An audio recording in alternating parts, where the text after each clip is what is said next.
Hi, this is Joe again with another review. For the sake of this video, we're going to be discussing the 1952 film, Don't Bother to Knock, starring Marilyn Monroe. Of course, this is one of the first movies, because Marilyn Monroe came with a whole bunch of movies in 1950 through 1953, pretty much throughout most of the 50s as well. But this is one of the first movies that she starred in when Marilyn was the big star, the main character.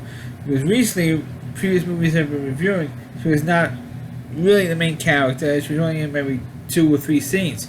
This time, she's in practically the whole movie, and the movie is really quite short. It's about like 76 minutes. So it's really a short movie.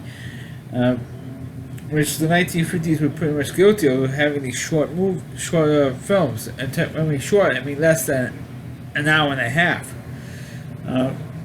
But it's neither here nor there. And the movie Don't Bother to Knock, the premise of the movie is that Marilyn gets hired, plays a character named Nell. She gets hired to babysit this kid.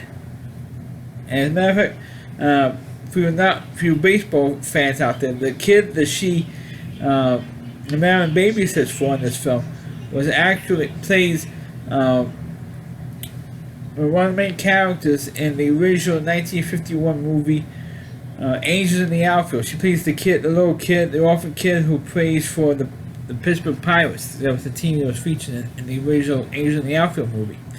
So this is like a year later. And of course, he still recognizes he hasn't grown up very much the 1 year between Angels in the Outfield and Don't Bother to Knock. Anyway, Marilyn is babysitting this kid, and the kid is like a little. I don't consider her a brat. When she was growing her race between the character, the kid anyway. She wasn't that much of a brat, but she wasn't a brat in Angels in the Outfield either. But Marilyn considered her a brat in the role. And what I mean by that is that when I get into more later on, while she's babysitting this kid, she's looking out the window across the way because it's this big hotel. The parents, the reason why she's babysitting this kid in a hotel, and the parents were it's going on my phone. The parents are in the hotel, and the father was played by Jim Backus, by Mr. Hal from Gonzalez. He's accepting an award, and they have the small child with it, and it's not appropriate for the small child to be at this awards dinner because it's going to go on all night. So they need somebody to babysit the kid, and the elevator operator. And for you Star Trek fans out there, the guy who plays the elevator operator played Captain Kirk's lawyer in the original Star Trek episode Court Martial during Star Trek's first season of the original series. So there are now recognizable faces in this movie. That's what I'm saying. And so the elevator operator suggests, hey, I got a niece who needs a job. Maybe you can hire her. She says, okay, fine. And that's how Marilyn Monroe comes in and babysits this kid. And while she's babysitting this kid, she looks across the way and she sees this good-looking guy who just broke up with his girlfriend, was played by Anne Bancroft. And Anne Bancroft was about like 21 years old, or turned 21 the year this movie came out. She was extremely young. I mean, I didn't even recognize her in this movie role. Of course, 16 years later, she played her most famous. Not 16 years. Excuse me, 15 years later, she would play her most famous and iconic role as Mrs. Robinson in The Graduate.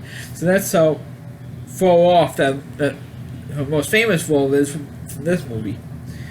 Anyway, she plays a singer. I don't know if Anne Bancroft actually did her own singing in this role, but if she did, she was pretty not bad as a singer in this movie. And throughout the rest of this whole movie, she was wearing a strapless dress. So I mean, she was hot. If you thought she was hot in The Graduate, she was hotter in this movie, right? And while this guy broke up with his girlfriend, he decides to hook up or try to hook up with Marilyn Monroe's character, and so he comes to the hotel room where she's babysitting, and didn't know that she was just there to babysit a kid, because she thought it was her own room, and she's Marilyn's character was slowly losing her mind, and she's trying on the clothes of the mother of this kid's mother, and he thought that this was her room, and there was her kid and stuff, and widowed or divorced, whatever. And then you find out that Marilyn's husband or boyfriend was killed in the war, and he was, and the war was ending, or was getting busted out of the military. He was on a plane that crashed over the Great Lakes or something, and they couldn't find his body, and so she was left hanging, pretty much. And she's like, and she was in an insane asylum because she was so dramatized that her husband had died in such a tragic way. And for a long time she was in an insane asylum, and now she's out, and she's been out for like maybe 2 months or something, and this was really her first job after she got out of the hospital. Which of course he didn't know that until when her uncle, the elevator operator, did all this exposition about what's going on with Marilyn's character. And as the movie goes on, and like I said, it's a very short movie. It's only about an hour and 16 minutes. You see that she's very, very slowly, and because it's so short, her lapse into madness goes pretty quick in this film. Compared to other movies with this type of genre, it sort of loses a little bit slower pace, but since it's so short, it's a little bit faster paced. And anyway, he realized, or this guy that Marilyn meets in the hotel, he thought there was something not quite right, not quite kosher with Marilyn's character, so he leaves her, and she really goes crazy. And before then, they were starting to make out. Marilyn and this guy she meets in the hotel, they start making out, and the daughter, or should I say the girl that Marilyn was babysitting, comes into the room because she hears all this noise out in the master bedroom in the hotel suite. She comes out, and Marilyn gets ticked off at this girl to the point where she starts to threaten the girl. And at one point, she actually ties up the girl and gags her mouth in the bedroom. And so the guy thinks, okay, I'm going to have sex with a smoking hot woman. Doesn't get even with that Bankov's character and realizes that, hey, this girl is nutsy cuckoo. And he leaves her, and then she decides to go nuts and starts to abuse the girl because she blames the girl for interrupting the mood of what's going on between her and this guy. And she starts physically abusing this girl and was about to kill her.